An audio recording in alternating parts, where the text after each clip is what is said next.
효자효심을 시험한 제석천왕.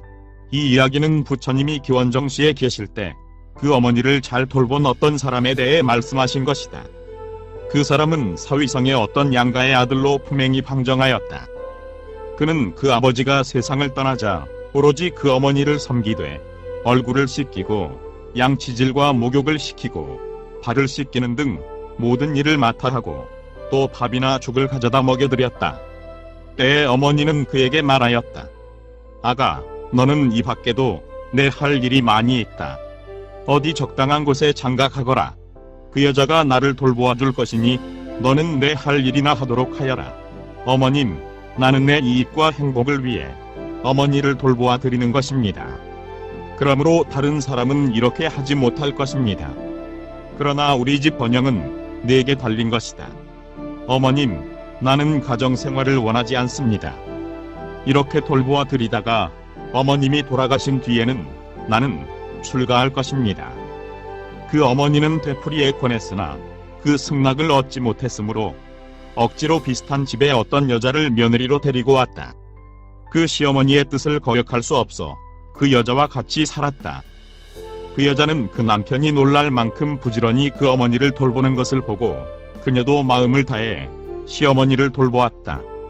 그리고 그도 그 아내가 어머니에게 정성을 쏟는 것을 보고 그 뒤로는 만나거나 양분이 있는 음식이 생기면 무엇이나 그 아내에게만 주었다. 그러자 그 여자는 이렇게 그릇 생각하였다. 저희는 만나거나 양분이 있는 음식은 무엇이나 생기는 대로 내게만 준다. 반드시 어머니를 쫓아내려는 것이니 나도 그 수단을 강구하자. 그리하여 어느 날 그에게 말했다. 여보시오, 당신이 밖에 나가고 없으면 어머니는 나를 몹시 학대합니다. 그러나 그는 잠자코 있었다. 그리하여 그 여자는 그 시어머니를 화나게 하여 그 남편의 반감을 북돋아 주리라 고 생각하였다. 그리하여 그 뒤로 그 여자는 시어머니에게 죽을 줄 때에 혹은 너무 뜨겁게 하기도 하고 너무 차게 하기도 하며 혹은 너무 짜게 하기도 하고 또 너무 싱겁게 하기도 하여 주었다. 그리하여 시어머니가 너무 뜨겁고 짜다고 하면 찬물을 넘치도록 붓고 너무 차거나 싱겁다고 하면 아까는 너무 뜨겁고 짜다고 하더니 이제는 너무 차고 싱겁다 한다. 누가 그 성질을 맞춰주겠나 하면서 큰 소리로 떠들었다. 목욕물도 너무 뜨겁게 하여 그 등에 쏟고서 아가, 내 등이 데이겠다 하면 또 찬물을 마구 쏟았다. 그리하여 너무 차다고 하면 아까는 너무 뜨겁다 하더니 이제는 너무 차다니 누가 이 트집을 견딜 수 있겠는가 하며 이웃 사람들에게 떠들었다. 아가네, 침대에 이가 많은가 보다 하면 그 침대를 드러내어 그 위에 제 침대를 털고는 다 털었다고 하고 들여놓았다. 시어머니는 두 배의 이한테 물려 앉아서 밤을 새우고 아가, 간밤에 나는 이 때문에 한 잠도 못 잤다 하면 그녀는 어제 그 침대를 다 털었고 그 전에도 털었는데 누가 어머니가 시키는 대로 다 하겠습니까 하고 종알거렸다. 그녀는 또 이번에는 그 남편을 화나게 하려고 여기저기다 가래침과 코와 홱 머리카락을 흩어두고는 그 남편이 누가 집안을 이렇게 더럽혀 놓았는가 고 물으면 당신 어머니가 그렇게 해놓았습니다 고 대답했다. 남편이 말을 그렇게 하면 안 돼 하면 그때는 말싸움을 걸어 나는 저런 노파와 한 집에서 살 수 없습니다. 저 여자를 집에 두든가 나를 집에 두든가 양반간에 결정해 주시오 하였다. 그때 남편은 이 말을 듣고 그녀에게 여보, 그대는 아직 젊으니 누구를 따라가서나 살 수 있다. 그러나 우리 어머니는 이제 노쇠하여 나만을 의지하고 계신다. 그대가 어디로나 나가오 하였다. 그녀는 이 말을 듣고 두려워하며 생각하였다.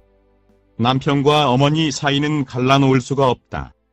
남편은 어머니를 더 소중히 여기고 있다. 만일 그렇다고 내가 친정에라도 가면 비참하게 과부 생활을 할 것이다.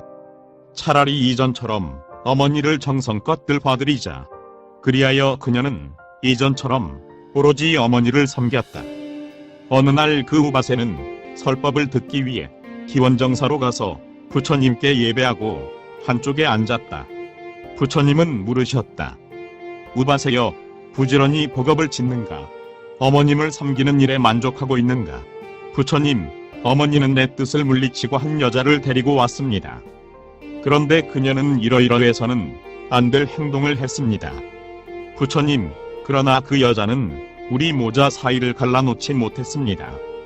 그리하여 지금은 정성을 다해 어머니를 섬기고 있습니다. 부처님은 이 말을 들으시고 그에게 우바세여, 이번만은 그대가 그녀의 말을 듣지 않았지만은 전생에는 그녀의 말을 듣고 다시 집으로 모셔와서 봉양하였다 하고 다음과 같은 이야기를 들려주었다. 옛날 범연왕이 바라나시에서 나라를 다스리고 있을 때 어떤 집아들은 그 아버지가 죽은 뒤에 오로지 그 어머니를 섬겼다. 그 이후는 모두 앞에 머릿말과 같다. 그리고 그녀는 남편에게 나는 저런 나쁜 노파와 한 집에 살 수 없습니다. 저희를 집에 두든지 양단간에 하십시오 하였다. 그는 그녀의 말을 받아들여 어머니는 참으로 곤란한 존재다 하고 그 어머니에게 말하였다. 어머님, 당신은 언제나 우리 집에 싸움을 일으킵니다.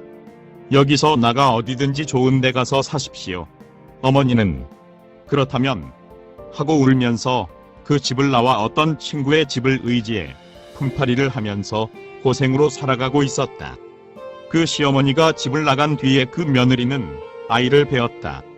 그녀는 저 나쁜 노파가 집에 있을 때에는 나는 아이를 배지 못했는데 이제 나는 아이를 배웠다 하며 그 남편과 이웃 사람들에게 이야기하며 다녔다.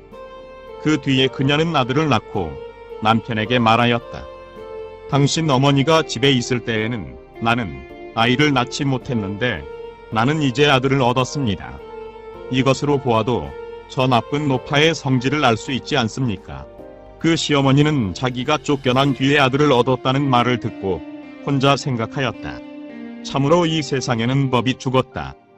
그렇잖고야 어머니를 때려 쫓아낸 자가 아들을 얻을 수도 없으려니와 안락하게 살 수도 없지 않겠는가. 그 법에 대해 죽은 사람 공양으로 시험해보리라.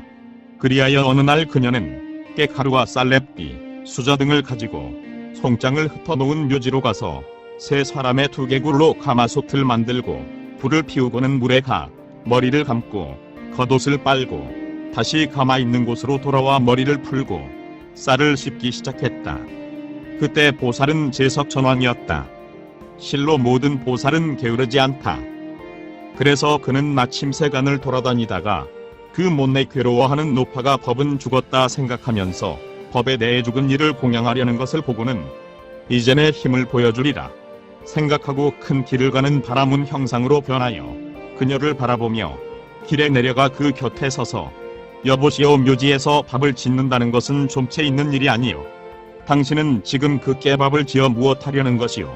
죽은 자를 위해 묘지에 올려 시험코자 합니다. 그러자 제석천이 말했다. 너를 쫓아낸 뒤 아이 낳은 그 여자, 그 아이와 함께 죄를 만들고 말리. 노파는 이 말을 듣고 아니, 무슨 그런 말씀을 하십니까? 나는 내 손자가 죽지 않도록 하겠습니다. 가전연이여, 너는 두려워하지 말라. 내 아들이나 며느리는 다네 위신의 힘에 의해 지금 여기 와서 네게 용서를 빌면서 너를 데리고 돌아가리라. 부디 방종하게 살지 말라 하고 천상으로 돌아갔다. 그때 그들도 제석천의 위실력에 의해 그 어머니를 생각하고 우리 어머니는 어디로 갔는 말을 들었다. 그리하여 어머님, 어머님 하고 묘지로 찾아가 어머니를 발견하고는 그 발 앞에 엎드려 어머님, 우리 죄를 용서하십시오 하고 사과하였다. 그리고 노파는 그 손자를 안았다. 그리하여 그들은 집으로 돌아가 서로 화목하게 지냈다. 부처님은 이 이야기를 마치고 그때 그 어머니를 잘 섬긴 무바세는 바로 지금 전 어머니를 잘 돌보는 저 사람이요. 저 아내는 그의 그 아내며 그 제석천은 바로 나였다. 고 말씀하셨다. 구독과 좋아요를 클릭해 주시면 불교 전파 및 불경 보급 사업에 많은 도움이 됩니다.